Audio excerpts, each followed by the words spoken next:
الحمد لله رب العالمين والصلاة والسلام على أشرف المرسلين وعلى آله وصحبه أجمعين أما بعد رب اشرح لي صدري ويسر لي أمري واحلل عقدة من لساني يفقهوا قولي وما توفيقي إلا بالله عليه توكلت وإليه أنيب.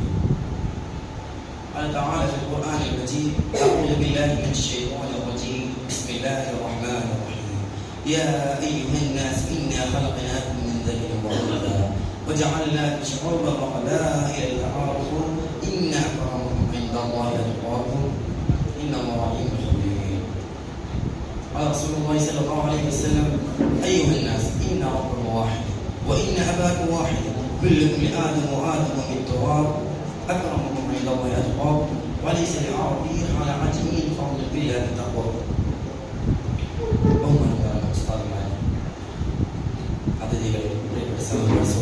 السلام عليكم ورحمة الله وبركاته.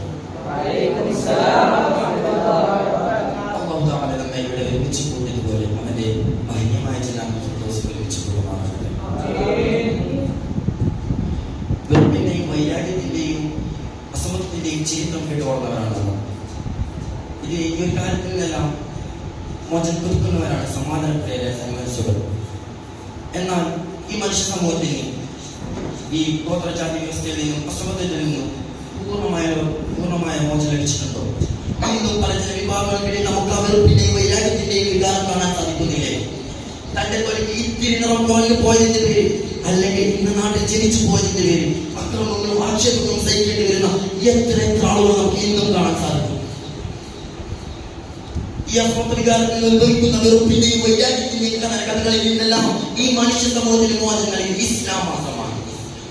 സ്നേഹ സഹോദര്യത്തിന്റെ പാഠങ്ങൾ പൂർണ്ണമായി മനുഷ്യ നൽകിയ ഇസ്ലാമാണ്. ഇസ്ലാം ജനങ്ങൾക്കിടയിൽ സമത്വബോധം ഉണ്ടാക്കുന്ന മതമാണ്. അതിന്റെ അടിസ്ഥാന കർമ്മങ്ങളിലെല്ലാം അതിന്റെ അനുയായികൾക്കിടയിൽ സമത്വ മനോഭാവം വളർത്തിയെടുക്കുന്നു. ഒരാളെക്കാളും ശ്രേഷ്ഠനല്ല എന്ന മനോഭാവം ഉണ്ടാക്കിയെടുക്കുന്നതിൽ വിജയിച്ച ഏക മതം അത് ഇസ്ലാം മാത്രമാണ്. അതവരെ നന്മയിലേക്ക് മുന്നേറാൻ തിന്മയെ തടുക്കാൻ പ്രാപ്തനായി. കാരണം ഇസ്ലാം അവർ കാണിച്ചു കൊടുത്തത് കാബക്ക് മുകളിൽ കയറി ബിലാലിനെയാണ്. മിക്കപ്പോൾ റസൂലിന്റെ പിറകിൽ ഇഖാമത്ത് കൊടുത്തു കഴിഞ്ഞാൽ തന്റെ തോളോട് ഞാൻ ഇടതു വലത് നിൽക്കുന്നത് അബൂബക്കറിനെയും ഉമറിനെയും പോലുള്ള പ്രമുഖ സഹാബിമാരെയാണ്. വർഗവംശീയമായ സാഹചര്യത്തിന്റെ ഒരു നാമ്പ് പോലും തലപ്പൊക്കാത്ത രീതി അല്ലാഹു അവന്റെ റസൂലും സ്ത്രീകളെ സംസ്കരിച്ചു. എല്ലാ വിഭാഗങ്ങൾക്കും അതീതമായി മനുഷ്യരെ ആദ്യ സന്തതികളെ തുടങ്ങിയ സമത്വ മനോഭാവം വളർത്തിയെടുക്കുന്ന സ്വരനാഥങ്ങളുടെ അല്ലാഹു അവന്റെ റസൂലും തുടർച്ചയായി സംബോധന ചെയ്തുകൊണ്ടേയിരുന്നു. വെളുത്തവരെ കറുത്തവരെ അറബികളാഫ്രിക്കക്കാർ തുടങ്ങിയ പൂർണ്ണവംശദേശ ജാതി മത സമുദായിക നാമങ്ങളുള്ള എല്ലാ ജനങ്ങളെയും തുളച്ചു കളയുകയാണ് അല്ലാഹു തിരുദൂതർ. സർവലോകസിദ്ധാന്ത മനുഷ്യരുടെ ഖുർആനിൽ വിളിച്ചു പറയുകയാണ് യാ അയ്യുഹന്നാസ് ഇന്നാ ഖലഖനാകും മിൻ ദക്കരിൻ വഉൻസാ വജഅൽനാകും ശുഉബൻ വഖബായില തആറഫു ഇന്ന അക്രമകും ഇൻദല്ലാഹി അത്ഖാകും ഇന്നല്ലാഹു അലീമുൻ ഖബീർ. തീർച്ചയായും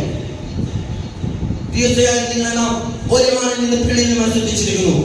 നിങ്ങൾ പരസ്പരം തിരിച്ചറിയുന്നതിനായി നിങ്ങളെ നാം പലവിധ ഗോത്രങ്ങളും സമുദായങ്ങളുമായി തിരിച്ചു.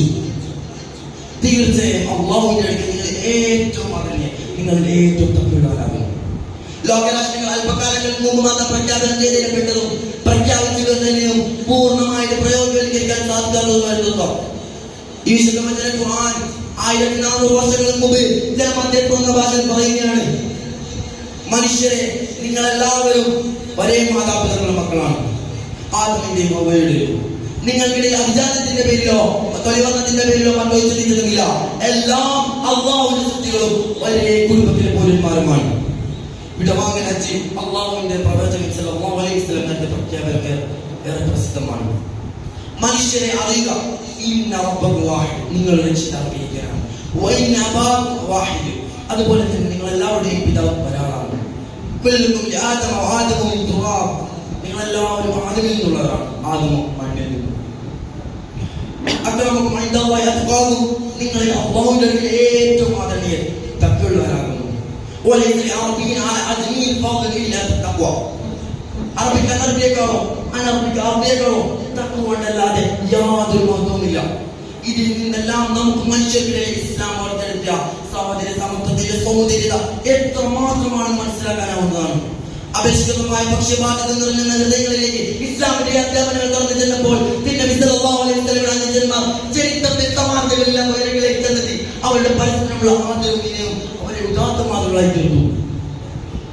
നബി സല്ലല്ലാഹു അലൈഹി വസല്ലമയുടെ പിന്തുടർച്ചക്കാരൻ, രണ്ടാം ഖലീഫ, ഇസ്ലാമിനെ ഉയരങ്ങളിൽ നയിച്ച, ലോകരാഷ്ട്രങ്ങളെ ഇസ്ലാമിലേക്ക് അടിയറപ്പാലിപ്പിച്ച, ലോക ചരിത്രത്തിൽ തുല്യതയില്ലാത്ത ഭരണാധികാരി ഉമർ ഇബ്നു ഖത്താബും വിശ്വാസ നേതാവും ഇസ്ലാമിക ചരിത്രത്തിൽ അബ്ദുല്ല വ്യക്തിത്വമായ അബൂബക്കറിനെയും ഇസ്ലാമിലേക്ക് കടന്നു വന്നില്ലായിരുന്നെങ്കിൽ ആരും അറിയാത്ത ജപ്പാന്റെ കാലിന്റെ ജീവിതം അമർത്തിരേണ്ടിരുന്ന അവശക്കാരനായ അടിമയായ കറുത്ത ബിലാലിനെ കുറിച്ച് അബൂബക്കർ നമ്മുടെ നേതാവാണ്.